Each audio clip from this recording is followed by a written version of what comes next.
मित्रों नमस्कार। मैं कवि मिथिलेश हर्ष आपके अपने चैनल हर्ष की काव्यशाला पर हार्दिक स्वागत और अभिनंदन करता हूं। नित्य की भांति आज भी मैं अपनी स्वरचित पुस्तक यज्ञशाला की श्रृंखला लेकर आया हूं, कुछ पदांश लेकर आया हूं। अगर ये रुबाई आपको पसंद आए तो आप चैनल को सब्सक्राइब करें और आप लाइक, कमेंट्स और शेयर करें। आइए यज्ञशाला की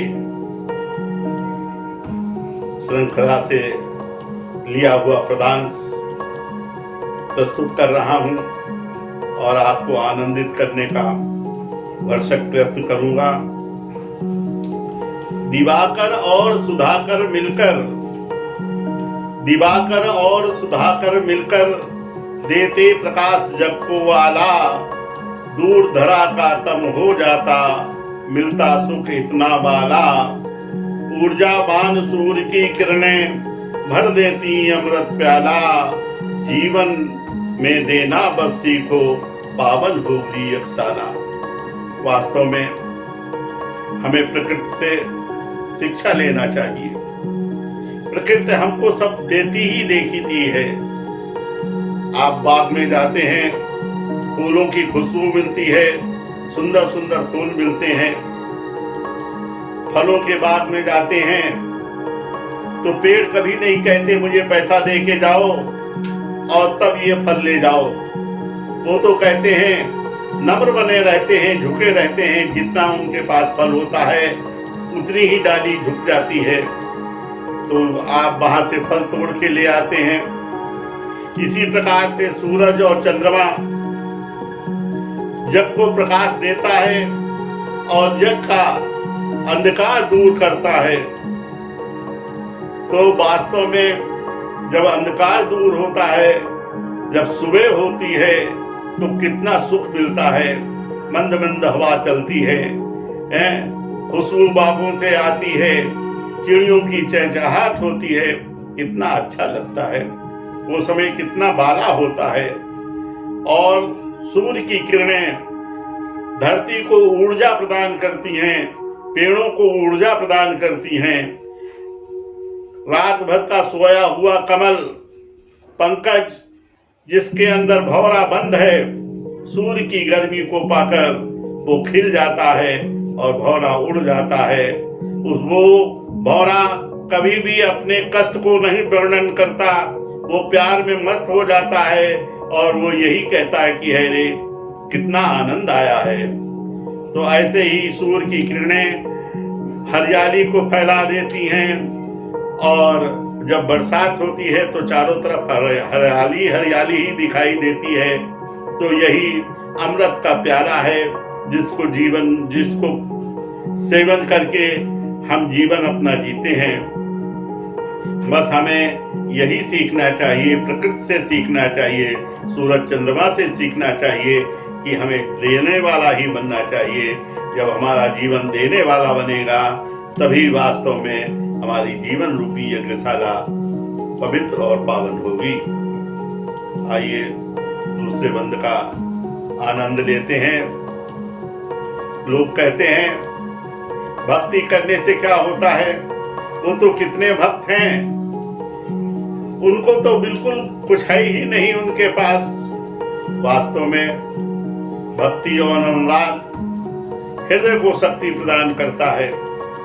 संत जो होता है उसका मनोबल कितना ऊंचा होता है। विद्वजन जो होते हैं उनका आत्मबल कितना ऊंचा होता है। वास्तव में चिंताओं से दुखी हृदय से कोई भी पथ नहीं मिलने वाला है।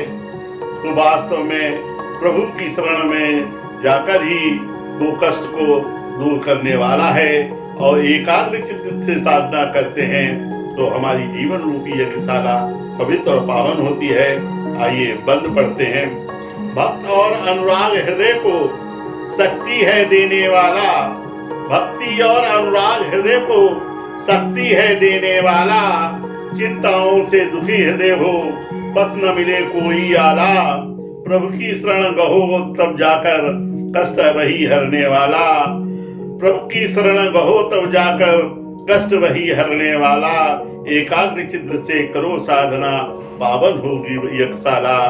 तो वास्तव में जब कोई पथ न मिले, चिंताओं से हृदय दुखी हो जाए, तो आप प्रभु की शरण में जाओ, उसी की शरण को गहो, उसी की शरण में बैठो, वही कष्टों को हरने वाला है। और एकाग्र मन से ध्यान, योग, साधना, ज्ञान और भक्ति कीजिए तो हमारी जीवन रूपी यज्ञशाला पवित्र और पावन हो जाएगी। अंतिम बंद का हम आनंद लेते हैं और ये बंद ज्ञान योग से लिया गया है। देखें, कर्म विकर्म बने ना कोई, कर्म विकर्म बने ना कोई, ध्यान वही रखने वाला। पाप कर्म का खाता खोला, दंड सदा मिलने वाला। पाप कर्म का खाता खोला, दंड सदा मिलने वाला। साथ न देगा जग का प्राणी, हंस अकेला उड़ने वाला। ज्ञान मार्ग का योगी बनकर पावन होगी यज्ञशाला। वास्तव में हमारे जो कर्म हैं, सत्कर्म हैं, वो विकर्म नहीं बनना चाहिए, वो दुष्कर्म नहीं बनना चाहिए, सबके भलाई के लिए कर्म होना चाहिए। ये हमें ध्यान रखना चाहिए। अगर हमारे पाप कर्म अधिक हो गए, आप पाप कर्म का खाता हमने खोल दिया, तो यहाँ दंड मिले या ना मिले, यहाँ की अदालत से हम बच जाएं, लेकिन ईश्वर की अदालत से हम नहीं बच सकते। हमको दंड अवश्य मिलना है, हमको कष्ट अवश्य होना है। उस दंड में कोई जग का प्राणी आपका साथ देने वाला नहीं होगा, कोई वकालत करने वाला नहीं होगा, कोई आपका हिमाकत करने वाला नहीं होगा। तो बस आपको दंड मिलना ही मिलना है। वास्तव में हंस अकेला आया है, आत्मा अकेली आई है, तो हंस अकेला उड़ने वाला, तो हंस अकेला ही उड़ जाएगा। और ज्ञान मार्ग का योगी बनकर जब हम ज्ञान मार्ग को प्राप्त करेंगे या ध्यान करेंगे, योग करेंगे, तो हमारी जीवन रूपी यज्ञशाला पवित्र और पावन बनेगी। बंधुओं, इन शब्दों के साथ समापन करने के साथ साथ मैं आपसे पुनः अनुरोध कर रहा हूं कि अगर हमारे ये पद्यांश आपको अच्छे लगे हों तो आप इन्हें लाइक, कमेंट्स, शेयर करें और चैनल को सब्सक्राइब करना ना भूलें। इन शब्दों के साथ मैं वाणी को विराम देता हूं और आप सबको धन्यवाद देता हूं। जय हिंद, जय भारत।